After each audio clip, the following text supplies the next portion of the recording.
So I figured if I got the chance, I should take it, 'cause old Doc Chuck turns out to be a moron, right? Doesn't know a blasted thing about how things work.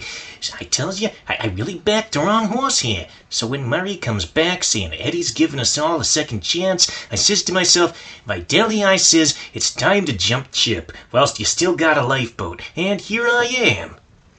Peter rubbed his chin in thought as he eyed the short, black rat. The fellow had spun a very long, very in-depth tale, which Peter had found entirely unconvincing. A moron, you say? I kid you not.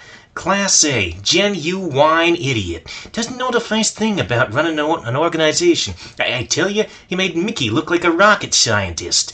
It's only a matter of time, Mac, just a matter of time before somebody finally bumps him off. Is it really? Sure thing, Dane, sure thing. If it ain't Eddie, it'll be someone else. Could be one of his own boys, and not one of them'd blink if it was. Then why join him? Fancy gadgets, Dane, like the ones you used to make. And then with everyone saying he'd been knocking off all the bosses, we figured he couldn't be half as stupid as he looked. So if I were to say you only stood by this Doc Chuck because you were afraid of Eddie, would I be close? The rat nodded vehemently. Peter rubbed his chin. After a time he shook his head. I don't believe you. Looking past the rat, Peter shouted, Bill! Hey, wait. What's not to believe? I made a bad choice, and now I want to unmake it. Peter glared back at the rat. It just so happens that the others have spoken at length of Doc Chuck's intelligence. Furthermore, I have suspicions of my own, which thus far have only been confirmed by what I've been told. Therefore, I find it highly unlikely that he is nearly as dull as you claim. As such, you are most likely a liar. Now just hold on, Mac, the rat shouted indignantly. I'm a lot of things, but I ain't no liar. Okay, fine. Doc Chuck has his book smarts, okay? But he's got no street smarts, see? Couldn't cross a street without someone holding his hand. Just then, Bill appeared from around the corner. Done with this one? Peter nodded. I believe him to be untrustworthy. Bill glanced down at the panicked, black-furred fellow. Well, of course you can't trust him. He's a street rat. Doing a double take, Bill added, But I know this one. He'd cut your throat in your sleep, but he's no bloody liar. Then you think his word is good? Bill glanced back down at his friend for a moment. Normally I'd say yes, but then times is strange, you know. Hey, times ain't that strange. Look, I can prove it. Mickey's been informing us, see? He told us about Eddie's offer before Murray ever showed up. And old Doc Chuck wanted to send guys in right then to keep eyes on Eddie's outfit. Mickey had to rein him in, or he'd have tipped his hand. Now that I believe, Bill interjected. It's just the kind of thing Mickey'd do. Peter nodded gravely. Indeed.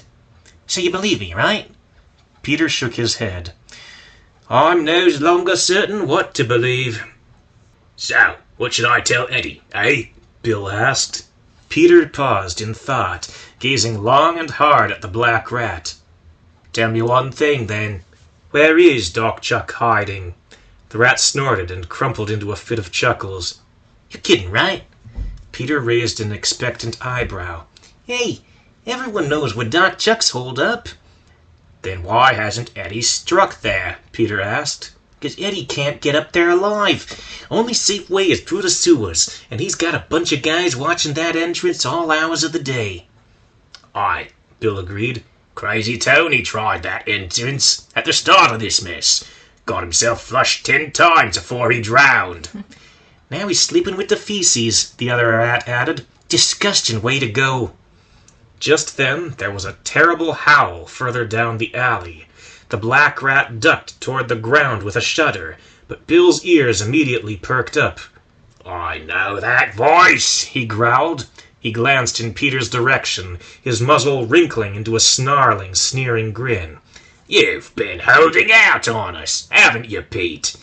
Bill lunged for Peter, grabbing him by the throat and thrusting him against the wall. How many do you bring with, eh? Just 3, Peter lied. Matrix, Monster, and Stu. And what about the pretty lady, eh? Bill leered. She the only one missing from this little reunion? Peter gagged as he clawed helplessly at Bill's far stronger hand. Something's wrong. We can discuss this later, but right now I need to know what's happening. You're not the only one, chum, Bill retorted. Out with it then. Who's with you? Better do what he says, the black rat broke in, nudging Bill in the side. If Eddie's listening to him, you should stay on his good side. Bill fell silent for a moment. He was clearly eager to say more, yet after a moment's consideration he thought better of it and released Peter. The ex-lab rat tumbled to the ground, coughing and gasping for air. By the time the three of them finally arrived on the scene, it was all over. Monster and Stu were nowhere to be found. Peter sniffed about, picking up their scent amid the smells of refuse. He noted a series of fresh scratches and gouges against the brickwork, some deeper than others, likely the difference between strikes of the halberd and the clawing of fingers. It was as if Monster had been trying to climb up a sheer wall. Peter craned his neck, gazing up and up and up. A fire escape loomed overhead, its black surface scratched, flaked, and gleaming in places, with the metal underneath. Bill, Peter spoke up, are there any men left to question? Bill nodded. Aye, a few. They'll have to wait. Take this one back and tell Eddie he's clean. Bill crossed his arms, raising an eyebrow. And what might you be up to in the meantime? Peter didn't answer. He nosed about the ground, sniffing and closely examining the pavement for clues. I'm heading back inside, the black rat announced. I don't want to be in the open any longer than I have to. What is this, out in the open? Bill snarled. We're between a wall and a bunch of bleeding garbage bags, now aren't we? Then what happened to Pete's pals, eh? The black rat retorted. Bill paused for a moment. Then he nodded. You got a point. Both rats turned and slipped away to find some cover, leaving Peter alone to search the alley in peace. Peter stood still for a moment, head bent to the ground, ears raised to listen for Bill and the other rat. After a time, he raised his head, looking about for some sign of them. Finding none, Peter slunk away, throwing many a cautious glance behind and to his sides. Reaching the far end of the alley, he scampered across to the sidewalk beyond, ducking into the street gutter. From there, he scurried to the other side of the alley and hauled himself over the curb. Much like Stu and Monster, Elizabeth and Ben were missing as well. Possibly back in the workshop, Peter told himself. Or perhaps they saw what happened and took off after Monster and Stu, and whatever disaster befell them. Regardless, Bess is a savvy lady, and I'm sure she can take care of herself, and Ben to boot. Yet these self-reassurances rang strangely hollow in Peter's mind as he thought back to his disastrous return to the old lab. If Doc Chuck were indeed Peter's estranged brother, Remus, alias Dr. Chuckles, there was no telling how many steps he was ahead of Peter, or what he may have in store for the others. At least I still have Matrix and Faye. Upon setting foot in the ruined workshop, Peter managed a heavy sigh of relief as he found not only Matrix but also a completed silk harness and Faye hard at work, modifying her chosen outfit for Monster's use. He would have preferred to have found Elizabeth and the others, but at least Peter was now among friends, of a sort. Peter patted Matrix on the back of the abdomen, drawing a pleased glance from the spider. Nicely done, lad. Very good. Where you been, huh? Faye piped up. It ain't proper to leave a girl waiting. Peter's face turned the faintest shade of red, visible even under his thick brown fur. Terribly sorry, Miss Beam.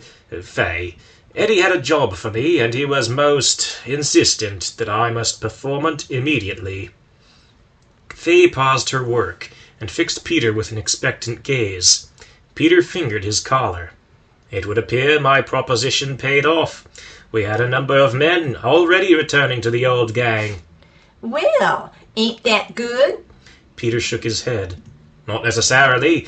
It would appear there is at least one spy among Eddie's ranks, not counting the ones that just arrived, I mean. But that don't matter, right? Faye asked. I mean, if they all rally around Mr. V at the end of this. Hopefully, Peter conceded with a hesitant nod. What about Abbott and Costello, eh? Your other two pals? I was hoping they'd be back here. Faye shrugged and went back to her work. Not yet. I heard a howl earlier, though. Think that had something to do with it? That would have been Monster, Peter nodded.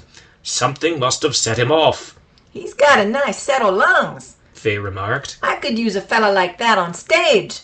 I bet he could sing the glass out a window. Peter sighed as he pictured it. No doubt. Looking to Matrix, he held out his hand. Come, lad. I'm going to need every friend I can find from here out. The spider saluted and leapt to Peter's arm, scuttling up to the rat's shoulder where he settled into a comfortable perch. Where you going now? Faye asked.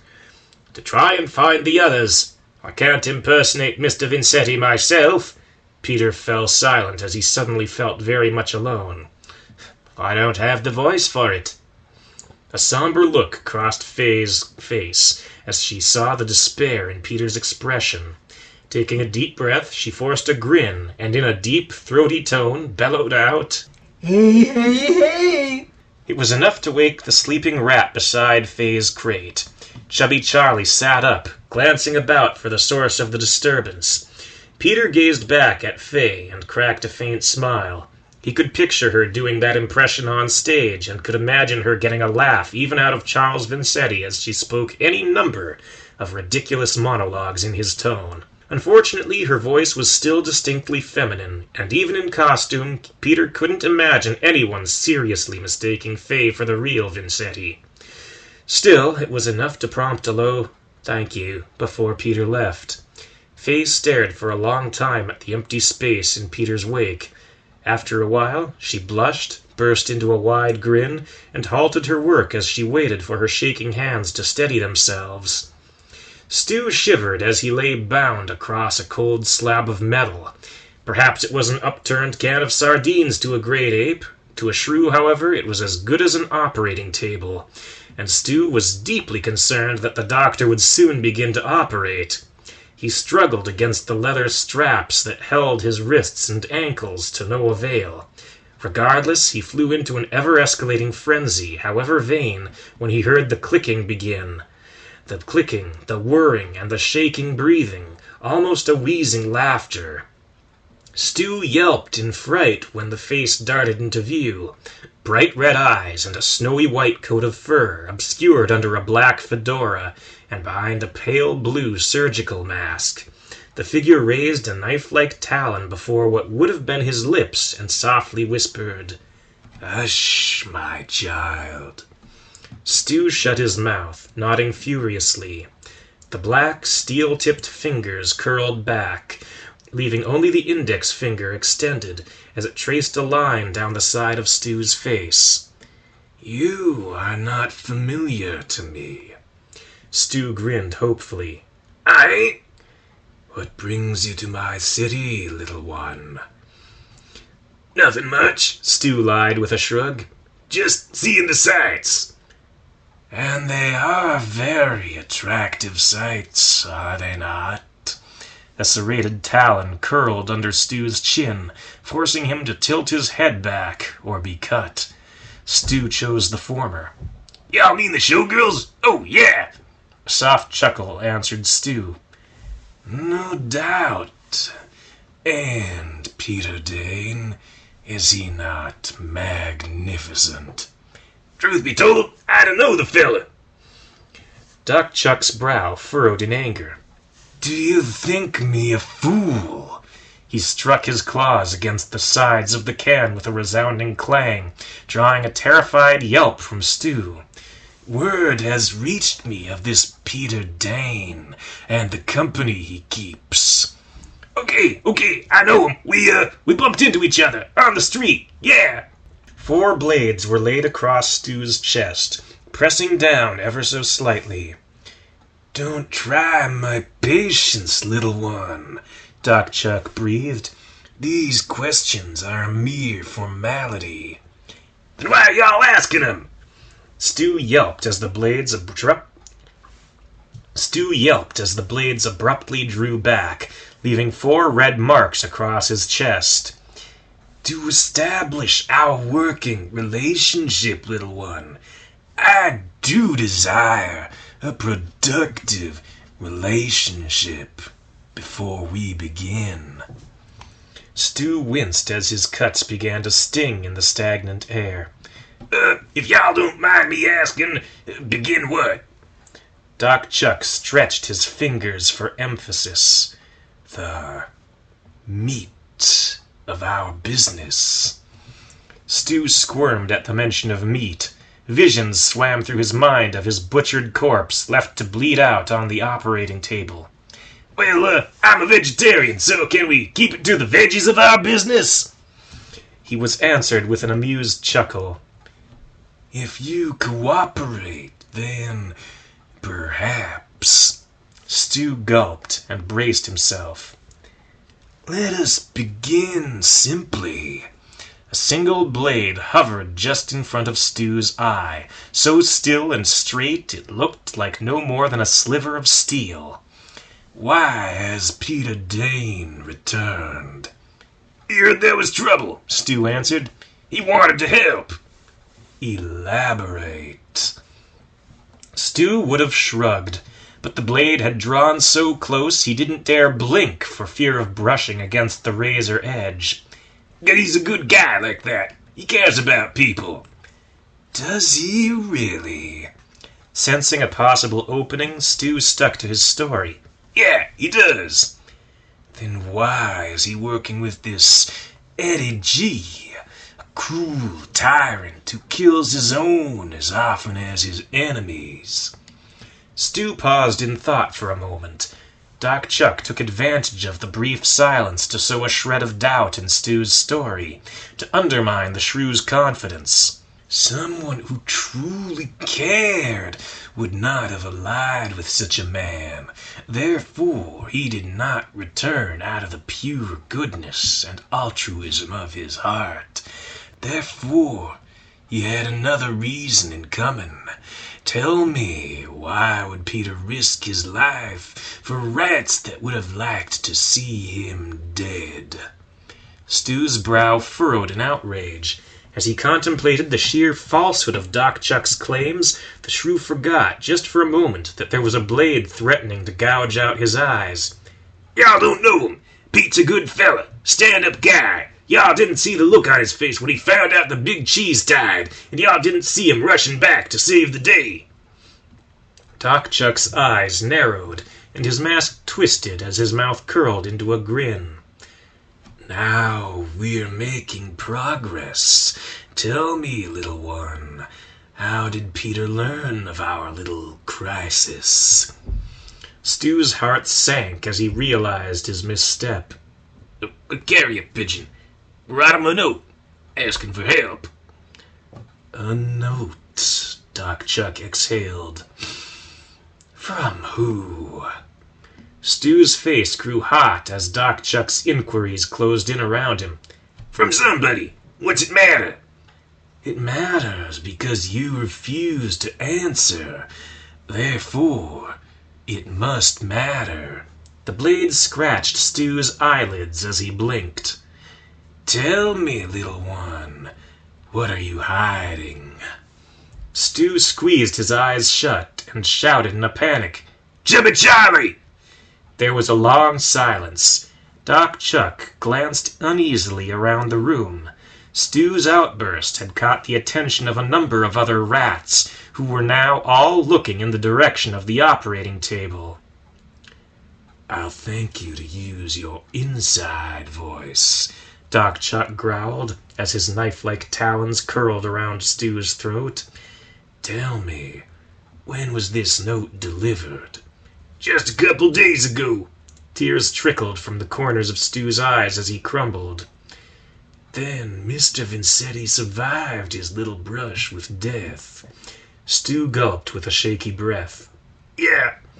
Doc Chuck withdrew his claws and rubbed his chin against his knuckles. Where is he now? Pete's old workshop. And where is that? Into the alley. Right. Then through a hole in the wall and down the stairs. And Peter Dane, what is he planning? Stu fell silent, biting his lip, softly whimpering. Doc Chuck bent close, grabbing Stu under the chin with his clawed glove, and yanked the shrew's face close to his own. What? Chubby Charlie's still weak, Stu whispered. So Pete's putting a fake Charlie together to bring everyone back together.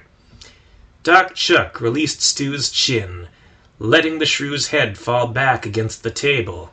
Somewhere behind him, a rat shouted, "Hey, boss! What's Daddy said about Chubby Charlie?" Doc Chuck glanced over his shoulder, eyes narrowing to slits. Peter Dane has plans to concoct an imposter to undermine my leadership and Eddie G's.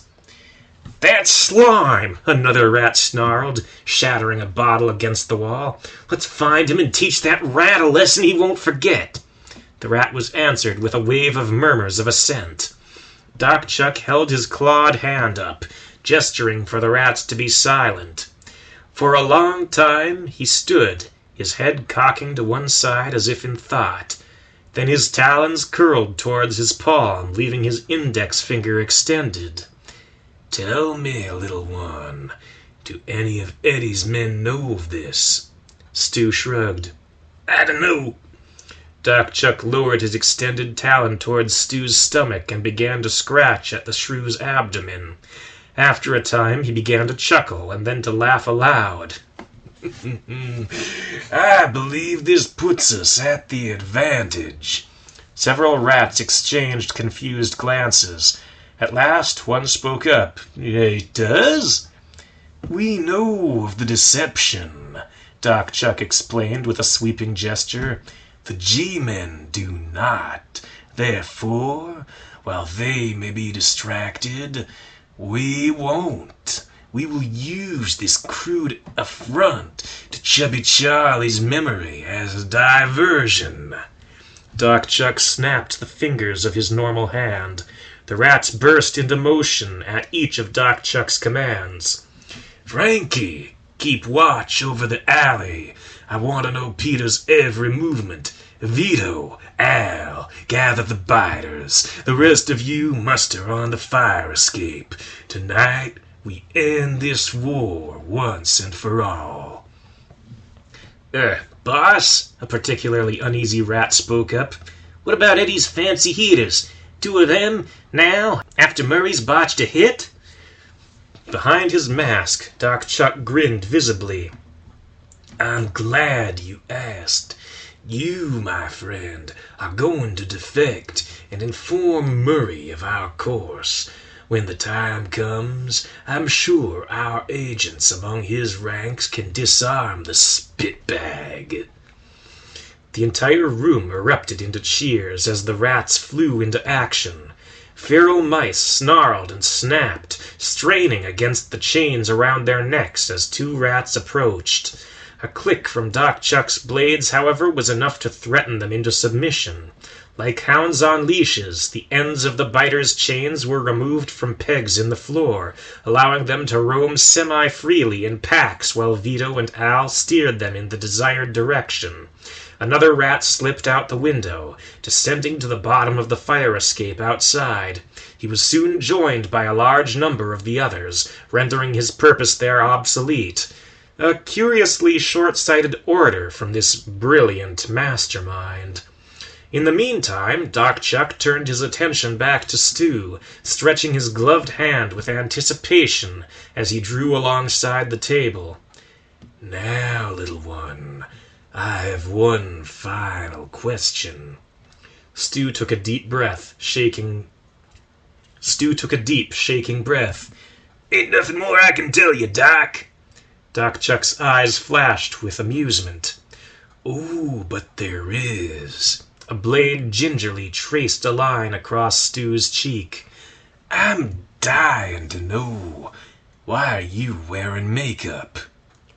What? Monster exclaimed. Yeah, Ben added. Is that lipstick? And mascara? Monster looked in disbelief to Elizabeth, who met him with a similar expression. To be honest, she answered, I was wondering the same thing. Monster wiped his mouth off on the back of his arm, leaving a long red streak in the wake of his lips and smearing his muzzle in scarlet. Elizabeth grimaced at the sight. I'm not sure what that was supposed to accomplish, but okay. Monster's brow furrowed, and he growled softly. This is hardly the time to talk about it. The three of them huddled near the edge of a great ape's welcome mat in front of a large door. It had been quite the journey that brought them there, in a lightly carpeted hallway, 3 floors high in a forbidding brick building. Elizabeth and Ben had been watching when the rat with a grappling hook swooped down upon Monster and Stu. They saw Stu get taken and the rat scale the sheer wall. Monster had clawed madly at the brickwork, attempting to grab hold of the ascending rat and pry Stu loose from his captor's grip. Yet the device strapped to the rat's arm was fast and powerful, pulling him upwards and out of reach before Monster knew what had happened. Elizabeth, catching sight of a group of rats approaching from the far end of the alley, rushed to warn Monster, with Ben at her heels. Together the trio hid and planned a way inside. Elizabeth took the lead, finding a way inside the building and calculating a path to the fire escape where Stu had been taken. Now, 3 floors up, she and her friends hid just outside a door leading to the window where Stu had vanished. Putting her ear to the wood, Elizabeth heard the sounds of commotion inside.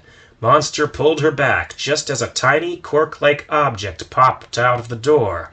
The 3 of them hid as a swarm of feral white mice, biters, emerged, driven by a pair of eager, almost equally feral thugs.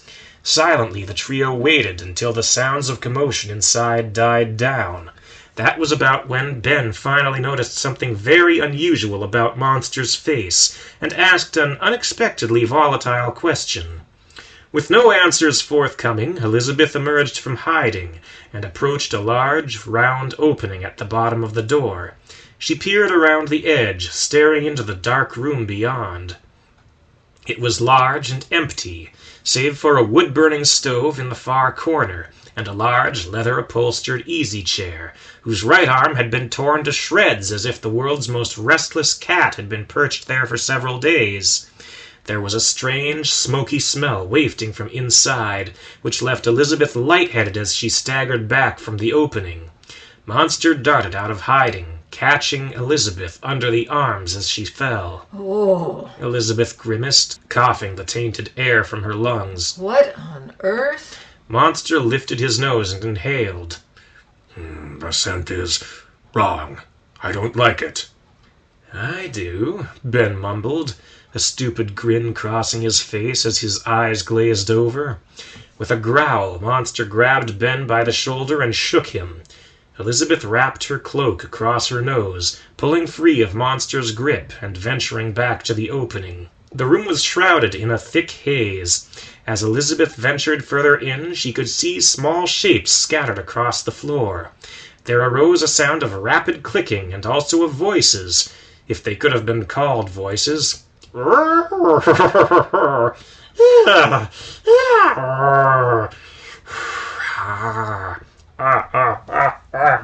They sounded like Matrix after a wild night of drinking.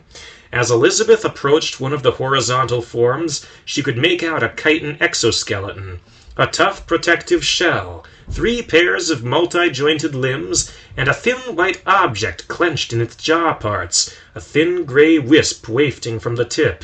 That explains the haze, Elizabeth muttered. How do rats live in this? Monster followed shortly after Elizabeth.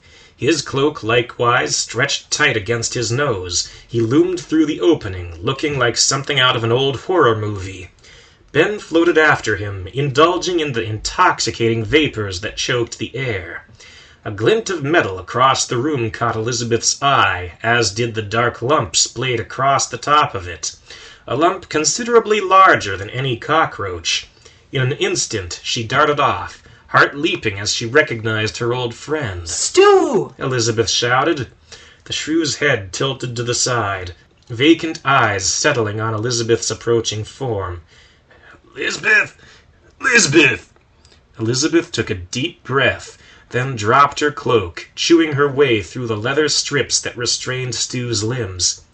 I'm sorry, Elizabeth, Stu wailed, eyes welling with tears. I told him everything. He started cutting me, right? I can't take. Hush. Elizabeth interrupted. It's fine.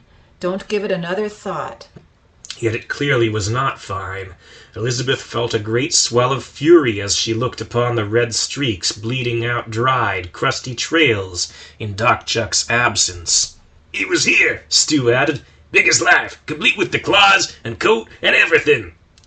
Whoever he was, he's not here now, Monster grumbled. Elizabeth nodded. That's right. You're safe now. Stu shook his head furiously. Ain't nobody safe. He's here. Pete's bro, Doc Chuck. It's short for Dr. Chuckles. Ben's eyes flapped open at the mere mention of the lab rat, and he dropped to the ground with a loud thud. Monster's knuckles whitened as his grip tightened on his halberd. In his mind he could see the steel hand clutching his weapon's heavy blade, holding it at bay amidst the sounds of mad cackling and the sizzle of bioelectricity. Elizabeth glanced uneasily around the room, paying special attention to the floor as she watched for panels, triggers, and tripwires, but it was difficult to make out anything through the shadows and smoke. Well, Elizabeth remarked. He isn't here now. I suggest we leave, and quickly. Yeah, Stu agreed. We gotta get out of the city. Doc's planning to attack Mr. Biggs, and then he'll be in charge, and we don't want to be here when that happens. Let's just get you down first. Elizabeth cut him off. We can worry about our next step once we're out of the building. Yeah, then we gotta warn Pete. That, however, proved unnecessary, for the sounds of rattling against the fire escape of an adjacent building had told him all he needed to know. Peter ducked into the shadow of a dumpster and raised a cautious ear to the wind. He could hear the sounds of hundreds of feet scurrying about and the muffled chatter of hushed voices. Matrix leapt from Peter's shoulder and crawled up the side of the dumpster for a better look. At the top, he held up 2 pairs of binoculars to his multitude of eyes.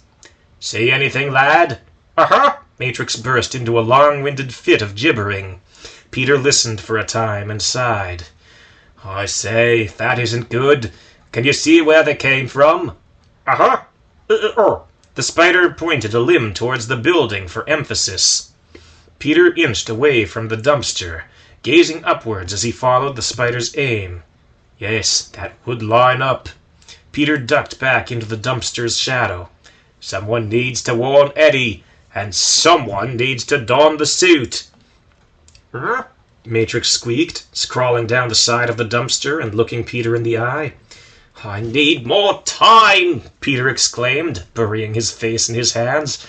"I can't be in 2 places at once, and I still need to rig up a spotlight." Matrix paused for a moment in thought, rubbing the back of his head with one limb. Then, in a flurry of motion, he thrust his abdomen forward and began weaving like a madman. A moment later, he held up a silk sheet with a squeak of, "Ah!" Peter opened one eye, casting a weary look towards Matrix. Then the other eye snapped open as he saw what the spider had done. "Matrix, lad, you're brilliant!" Dangling from between the spider's front limbs was a thin, square web with what looked to be several letters woven in. "You be attacked." Peter blinked in thought. "But will Eddie understand the message?" Matrix sighed in disgust, and then spoke very clearly and with great annoyance as he carefully enunciated each syllable. "Indeed, I suppose that would clarify it." The 2 set off in opposite directions, with Matrix scurrying and leaping towards Mr. Biggs. The air was tense as Matrix skittered through the entrance and up a wall. Eddie's G-men surrounded the recent group of defectors, some holding knives, others the jagged remnants of broken bottles. "Where is he?" Bill Dawson was grumbling. "Said he was looking for his buddies, he did. I'd say he was just looking for a chance to skip town."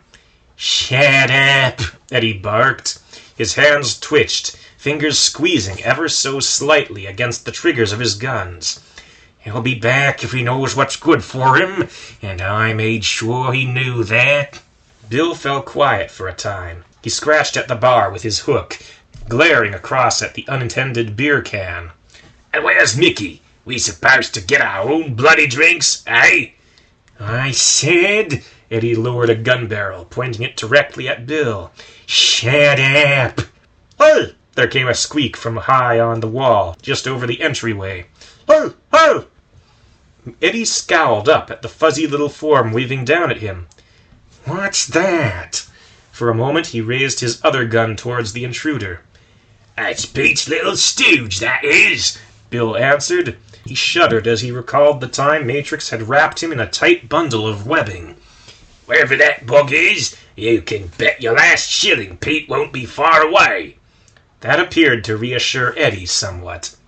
His face relaxed, but his weapons remained locked on their targets. Matrix, utterly unfazed by the cold reception, unrolled a small sheet of silk and held it aloft for all to see. You bat tacked? Eddie read hesitantly. What's a U-bat? Oh, Bill exclaimed. He's singing The Witch Doctor. I bloody love that song. Oh, Bang, bang, Eddie chimed in, smacking Bill in the face with a gun in time to the rhythm. Walla walla, bing, bang. 4 more blows sent Bill crashing to the floor. Matrix sighed audibly and shook his head. Looking back up to Matrix, Eddie squinted his eyes and continued reading. You'll be attacked. You'll be attacked! As if on cue, there came a sound of footsteps just outside the entryway. With a shout, Eddie whirled about, firing off a spray of bullets until his weapons began clicking listlessly for want of ammunition. Friend! A voice cried out, as a terrified rat crawled under the curtain, inching forward on his stomach. I'm a friend! Eddie's hands continued to shake violently, his eyes bulging as he ground his teeth, guns still aimed at the newcomer. You, he barked to one of his men. Get me a reload, you dirty rat, and make it snappy.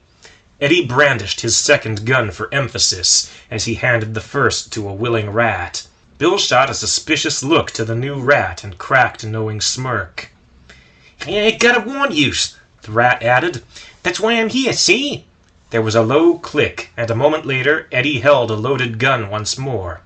Talk fast. The new rat flinched. Doc Chuck's making a move. Tonight. He's coming for yous. Eddie's brow furrowed, however. Why tonight? Why not last night or the night before that? The other rat hesitated. Yeah, I don't know. The doc's smarter than me. Maybe he's got something on yous. Eddie fired a warning shot between the rat's ears, skinning a few hairs off the top of the rat's head. What's that scumbag know? The rat was speechless. Eddie, however, was not. With an angry snarl, he fired off a flurry of bullets. Blood flew as the rat jiggled and flailed, staggering against the far wall as one missile after another ripped through him. He slumped to the ground, gasping for air, eyes wide in disbelief as he stared silently at Eddie. His jaw quivered as he gasped out the last of his breath. Several of the other rats exchanged uneasy glances in the wake of the killing. Bill raised an eyebrow as he fingered his chain, but as he eyed the loaded gun in Eddie's hands, he chose instead to keep quiet. Get me another reload, Eddie barked, holding out his second gun. This time he got a much more enthusiastic response, as several terrified rats rushed to obey. Now, Eddie shouted, here's what we're gonna do. Since we know Doc Chuck's on his way, we're gonna be ready, see? I want the entrance barricaded. Take whatever you can and pile it up. If Doc Chuck's wants in, he's gonna work for it. The room erupted into motion. Terrified showgirls rushed back to their dressing room to wait out the violence. Both mouse and rat rolled tables to the entryway, as well as chairs and stools. Murray and his troop of defectors helped injured rats onto the stage out of the way and drew the curtains to hide them. Amid the activity, however, there was treachery afoot. Murray and the rest of Doc Chuck's men exchanged numerous gestures. To the other rats, it looked like nothing more than flailing hands and fingers. But among Murray and his compatriots, it was a secret language, taught to them by Doc Chuck, so that they could communicate secretly and in plain sight. Many determined glances were thrown Eddie's way, But amid all the other terrified looks he received from his cowed men, Eddie never would have noticed. The sounds of gunfire shattered more than bones. Hearts sank and fractured among the rats that had known the victim, both amongst Eddie's G-men and those keeping watch from the fire escape high above. Doc Chuck appeared on the fire escape, one level higher than the swarm of rats standing watch. "It would appear our message has been received." "Is that all you can say?" a rat snarled back. "He was one of us, like a brother to me." "Then let me say this. Frankie, take up a position across the alley. Mo, signal Al and Vito to take up positions alongside the entrance to Mr. Biggs." One of the rats, Frankie, raised his arm and fired off a grappling hook, which caught on the edge of a fire escape across from his perch. Pushing off, he swung across, planting his feet firmly against the brickwork. Another click of the trigger, and he began climbing up to a new position. Mo pulled out a small metal rod, and clicking a switch on its side, shined a light in a rapid series of flashes to a pair of rats hidden among the refuse in the alley below. Chains rattled as their packs of biters jostled and snarled about. "The rest of you, lower the walkway and descend!" The walkway in question was a great ape-sized ladder, currently raised to prevent unwanted apes from accessing the building. With a bit of ingenuity, however, Doc Chuck and his rats had concocted a means to use it for their own purposes. The pull of a cord and the grind of a gear sent it clattering down to the ground below. The vengeful mob swarmed out into the alley, gathering in a broad circle around Mr. Biggs, the once proud lounge, now a fortress under siege. Doc Chuck, however, remained on a remote perch high above on the fire escape. From this safe distance he raised a curious horn-shaped device to his lips and pressed a button on the handle. When he spoke, his voice roared like thunder. "Come out, Eddie G. The hour of your reckoning is at hand." The effect was potent, reaching all throughout the alley and beyond. Elizabeth and her friends, Monster, Ben, and Stu, could hear it from the halls of their building. Fay and Chubby Charlie jumped in fright as Doc Chuck's voice reached their ears, and Peter panicked as he rushed down the stairway to his workshop. He slipped on a dusty step and with a yell made the rest of the trip face first on his stomach. He skidded across the floor at the bottom, catching on the silk harness Matrix had woven and vanishing through the shattered remnants of wall and into the deep darkness beyond. Pete! Fay yelped in fright. Dropping her work, she rushed to the threshold, where the old room met its hidden expansion. Pete! You okay? She was answered with a low groan. A few moments later, Peter emerged from the darkness, harness draped across his arm. "It doesn't matter. Tell me, is the suit finished?" Fay shrugged uncertainly.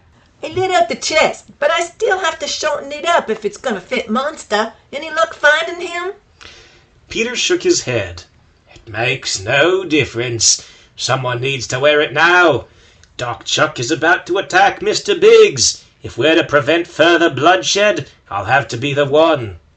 "You crazy boy!" Chubby Charlie exclaimed, sitting up in his nest. "You don't sound nothing like me. They'll know it's not me."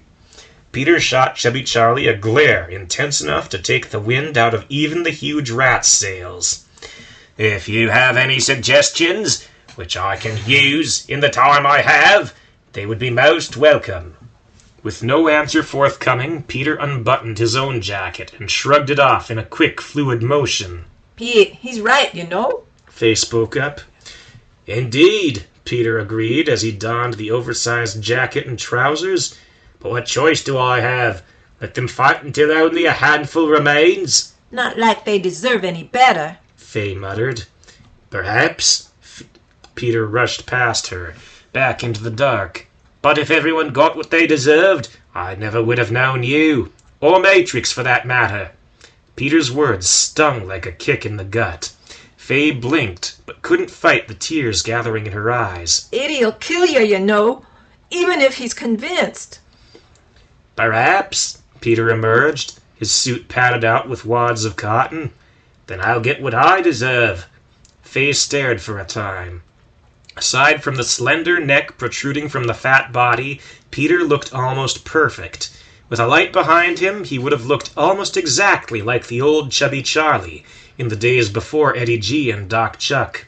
Fay sniffed and blinked away her tears. Pete, I'm sorry. Really. "For doubting me?" Fay shook her head.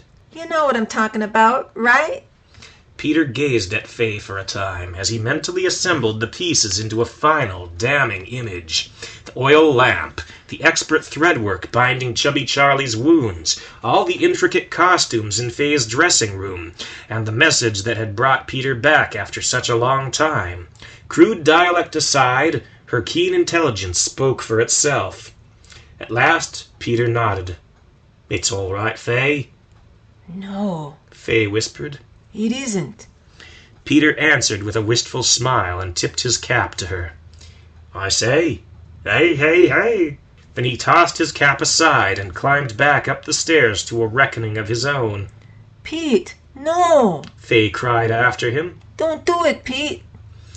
Peter paused at the top of the stairs and let out a silent breath as he widened his throat, as wide as he could manage, feeling out the boundaries of his voice and attempting a rough approximation of Chubby Charlie's. He closed his eyes, inhaled, feeling his lungs expand, and then he was off without a backward glance. In his mind he pictured Fay dancing on stage, smiling, singing, just for him. "Fire the gas!" Doc Chuck roared. Frankie, on his perch across the alley, propped a curious tube-shaped weapon across his shoulder. Peering through an eyepiece, he lined up his shot and pulled a trigger. Steam erupted from the back of the weapon, and a small canister flew from the front, whistling down into the midst of the rats gathered below. It bounced off the ground, flying through the narrow entrance to Mr. Biggs, where it ricocheted off a wall and tore through the curtain within, finally clattering to a stop against an upturned table. Inside, Eddie scoffed, far from impressed. "That all you got, Doc?" Then the dark, white and pinkish smoke began billowing out of cracks in the cylinder's casing, and the sound of high-pitched whistling began. "What you doing?" a rat exclaimed, backing away. Several others followed suit, muttering amongst themselves. "Maybe it's poison? Some kind of chemicals, I'd say." "Quiet, you rats!" Eddie barked. "Are we gonna let a little smoke scare us?" To that, the answer was a very clear no. A lot of smoke, on the other hand, was another matter. A lot of smoke that irritated their eyes and choked the air they breathed beyond what any cigar could have dreamed of. At long last, one of the rats gave in, leaping over the barricade of tables and rushing outside to clear his lungs and eyes. The sounds of screaming, snarling, and tearing echoed through the entryway as he was immediately swarmed by biters. Despite his superior size, the rat could not survive the sheer savagery and numbers of the feral mice. "I'm waiting, Eddie," Doc Chuck's voice boomed from outside. "Come out, or should I come in and get you?" Eddie cocked his guns, teeth grinding his cigar in half. "I'm coming out, you dirty rat! Say hello to my little friends!" With a shout, Eddie charged past his terrified men. Launching himself off the bar, he leapt over the barricade and came screaming out the entryway, guns blazing.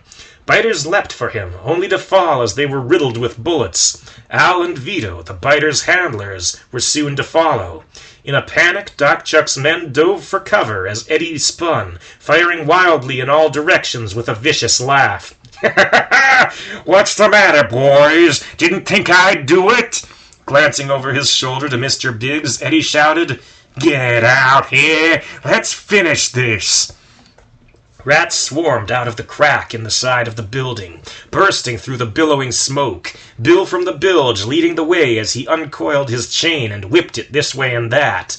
Doc Chuck's men darted among the trash bags, cardboard boxes, and old newspapers as Eddie laid down cover fire, bullets ripping through each flimsy refuge and leaving rat after rat bleeding out on the pavement. Then, in an instant, the tide turned. Murray, who had lagged behind with the other defectors, grabbed Eddie from behind, locking him into a full Nelson and forcing his guns high. Bullets ricocheted off the fire escapes, forcing Doc Chuck and Frankie to dive for the ground. Yet without the low shots to threaten them, the other rats were able to emerge from cover and rally against Eddie's G-men with their superior numbers. With a surge forward of teeth, knives, and other assorted sharp objects, the rats allied with Doc Chuck forced Eddie's rats back towards Mr. Biggs. Even Bill, for all the rats he had beaten back with the devastating whips of his chain, found himself overwhelmed, slowly backing towards the sounds of gunfire. Such was the scene, two warring factions between them and Peter's workshop, when Elizabeth and her companions returned to the alley. "Quick!" Elizabeth shouted. "We'll circle around through the next alley." Thus they missed the sight of a portly figure hauling a crude spotlight through the shadows. By the time they made the short run down the neighboring alley, Peter was hard at work raising a homemade lamp over a trash can. To hang it, he looped a rope through the metal bars of a fire escape. To power it, he clenched two wires into his fist, creating a weak circuit. Then the spotlight flashed on, casting a long, wide shadow over the battle. A few rats noted the silhouette atop a trash can, but none of them could afford to give it more than a moment's attention. Then, with all his might, Peter gave the combatants something more to consider. "I say, hey! Back in the workshop, Fay was beside herself. All she could manage was to stare helplessly at her hands, while tears trickled from her eyes. "Hey," Chubby Charlie rumbled. "We did what we could. It's up to Pete now." "It's all my fault. Fay whispered. Never would have happened if I didn't..." She'd buried her face in her hands, never finishing the thought. Chubby Charlie raised an eyebrow, staring long and hard at Fay. "Why? What do you do?"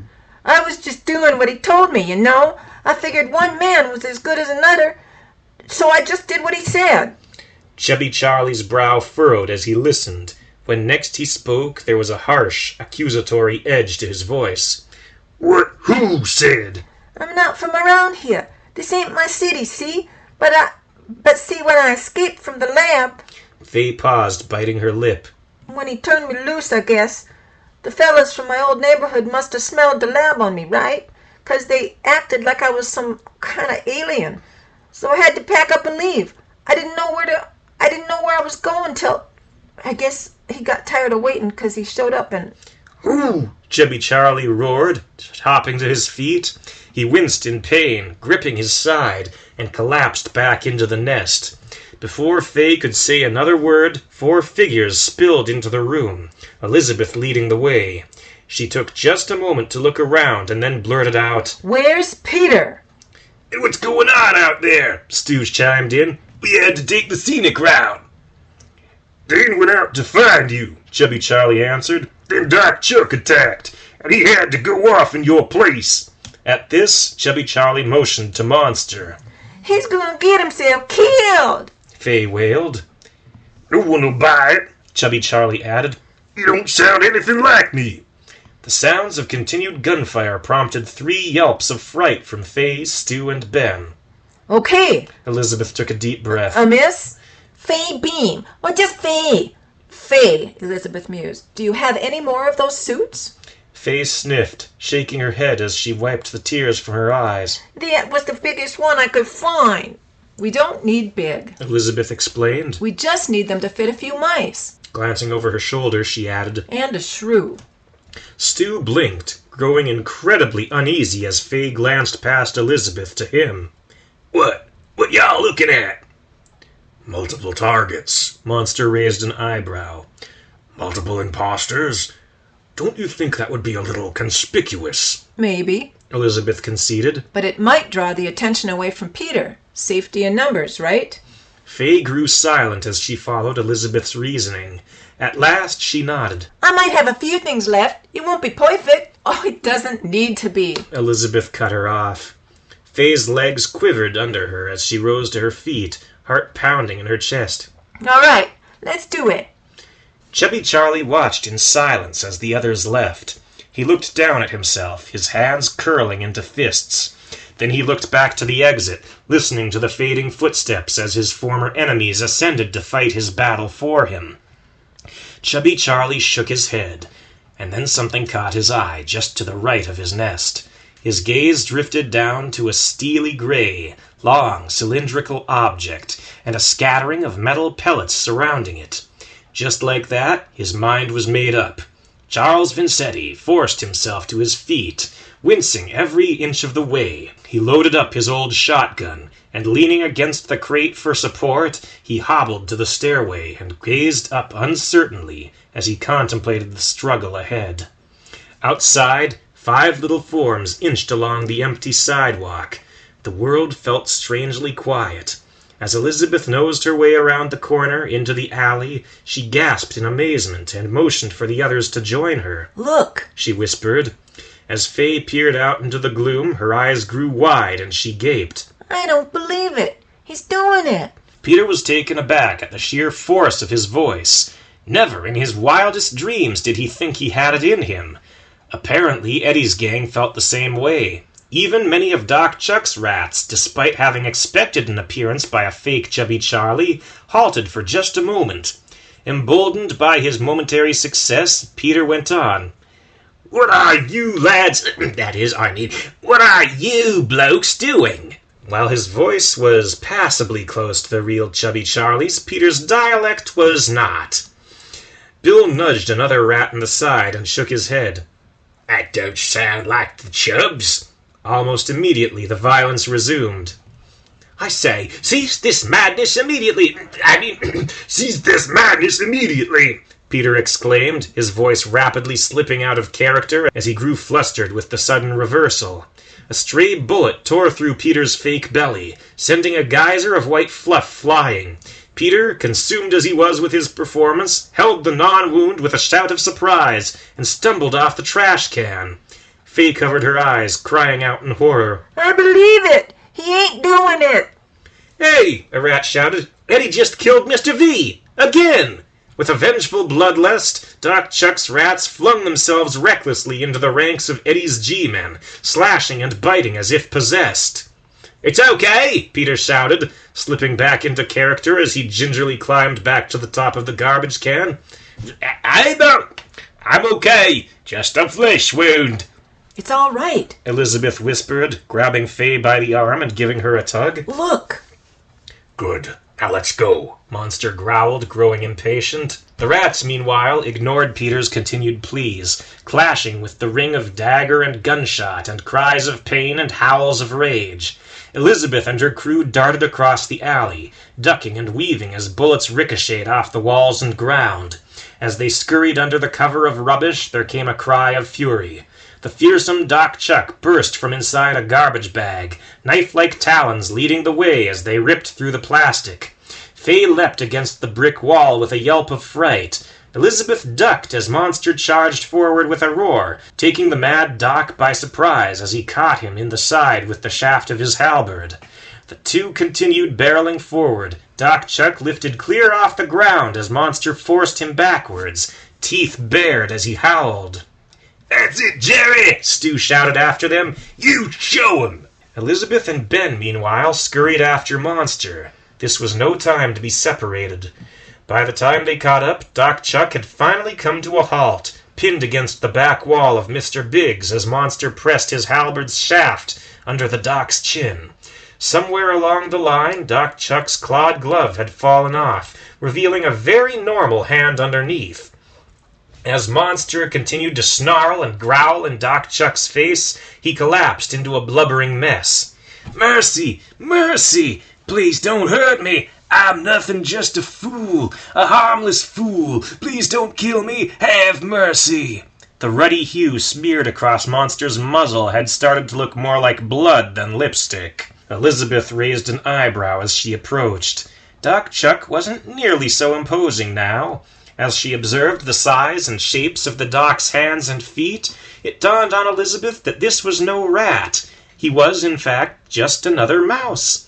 When she walked up and yanked off Doc Chuck's mask, the face underneath only confirmed it. "Father, son!" "Alpha!" the terrified lab mouse exclaimed. Oh, sweet, beautiful Alpha. Please call him off, I beg of you. We were never enemies, correct? I helped you, didn't I? When you were confused and alone, I answered your questions. Let him down, Ben spoke up. He's harmless. Monster gave Ben a skeptical glare. Old Alpha, yes, old Alpha, my friend. You remember me, the times we shared the affection, the tenderness. You trust me, of course you do. He's far from harmless, Elizabeth remarked. She remembered father-son, one lab mouse of 3 who lived together in the grievously misnamed Utopia. He had been a self-styled philosopher and relentless brown-noser, sucking up to every alpha or dominant male in the habitat. Yet looking at him now, hearing his voice again, Elizabeth noted a stark change in father-son's dialect and manner. Still, Elizabeth mused. He's no match for all of us. She glanced towards Stu. The shrew was beginning to snarl a bit himself, and the ground at his feet steamed as venomous saliva dripped from his bared teeth. I'll keep an eye on him, Ben offered. Keep him out of trouble, and keep Stu from hurting him. Yes, he can keep me in line. I'm not foolish enough to try anything while the old Alpha's watching me. Monster glanced to Stu for a moment. I say y'all give him a few cuts, the shrew barked. Monster then whirled on father-son, spittle flying from his teeth as he howled in the lab mouse's face. Father-son yelped in terror and then pain as Monster raked him across the rough brickwork. A moment later, Monster flung him to the ground. That's enough, Elizabeth broke in, darting between Monster and his victim. We have more important things to worry about, remember? Monster nodded and then scraped his blade between several bricks, prying one loose. In short order, they were all inside, emerging into a narrow hall. Faye led the way, opening a door to their left and entering the dressing room. Faye was greeted with cries of relief as dozens of mouse and rat women rushed to greet her. She's back! Faye's back! Where were you? We were so scared! Faye hugged each of them in turn as she made her way in, not unlike a mother comforting her children, sometimes in clumps of up to 3 at a time. It's gonna be okay, girls. Yeah, we got a plan. Doc Chuck hit us with tear gas. We heard heady shooting. What's going on out there? People are dying is what's happening, Faye explained. But Pete had a plan to stop it. He just needs a little help from us. Who are they? A mouse piped up, pointing towards the doorway. Faye glanced over her shoulder and saw Elizabeth and Monster looking in, Stu eagerly weaving around their backs as he struggled for a better view. Fake Charlies, but we need costumes, capiche? In an instant, the mood in the room changed. That's something we're good at, a voice rang out. It could have been any one of them, and by the way the women nodded and murmured to one another, it was clearly what they had all been thinking. In an instant, the room erupted into chatter as the women milled about, rifling through closets, chests, drawers, and wardrobes, eagerly consulting with one another as they considered suit after suit. You're no rat, a petite mouse remarked as she half-dragged Monster through the door. So we're gonna need the right lighting, yeah? Maybe a street lamp, a pretty, by rat standards, woman piped up. If he stands in just the right spot. Elizabeth was the next to be ushered in, despite her protests. Oh, honey, we got just the thing for you. But I'm not actually... Stu leaned in with an eager grin. I'm next, girls. Do what you will. A trio of rats regarded him for a moment. Ain't he kind of short? Yeah, no one would believe him. Stu gave his most confident laugh. Yeah, I'm short, but I make up for it with a huge personality. Just for good measure, Stu threw in a strong, throaty, "Hey, hey, hey!" Maybe, the third rat mused, if we put a spotlight right behind him so he casts a longer shadow. The other 2 women nodded their agreement. It could work. You next, another rat announced, grabbing Ben by the arm and dragging him in. Father-son, now quite unsupervised, threw a cautious glance through the doorway and then took note of the gap in the brickwork. With a dark smirk, he inched towards the opening and slipped away into the night. The gunfire stopped with a sudden sound of rattling as the last of Eddie's bullets were spent. He thrashed furiously against his captors, catching one in the face with a wooden stock and another with a barrel. At last he threw his arms up, curling backwards, and caught Murray behind the head with 2 savage strikes. Over and over Eddie pounded the rat, yet Murray held on with the tenacity of an octopus. Several loyal rats, or as close to loyal as they came to the tyrannical Eddie G., rushed to hold back the traitors among them as they rushed in, knives in hand, to finally kill their hated enemy. Peter gazed helplessly at the carnage below. Former allies turned enemies, cutting, slashing at one another. Dozens upon dozens of rats had fallen, many dead, a few grievously wounded. All he could do was continue his vain performance, shouting for the fighting to end, announcing that Chubby Charlie was still alive. Yet it made no difference now that his cover was blown. Bit by bit, the wires slipped from his grasp, and Peter's light was snuffed out. Then there came a harsh, throaty bark. "Hey, cool it, boys!" A number of rats stopped their fighting to look. Bit by bit, more and more heads turned to note the new spectacle. A large, rotund figure standing atop a dumpster, flipping a coin with one hand and brandishing a short metal rod in the other. At times, it almost looked like a shotgun. "It's not him!" several of Doc Chuck's rats shouted amongst themselves. Yet even those ones still watched for a time, almost believing their eyes. "That's right, it ain't," another voice announced, "'cause I'm the real Chubby Charlie." Every head in the alley turned to see a figure shrouded in the smoke spilling out over Mr. Biggs. One of them, however, Bill Dawson, was far from convinced. "No, you're not. The real bleeding chubs never liked being called chubby." "Shut up, Bilge!" Despite his suspicions, Bill immediately fell silent, partially compelled by the sheer force behind the voice. "Hey, hey, hey!" A gravelly, yet strangely womanly voice called out from atop a garbage bag. "A lady?" Murray exclaimed.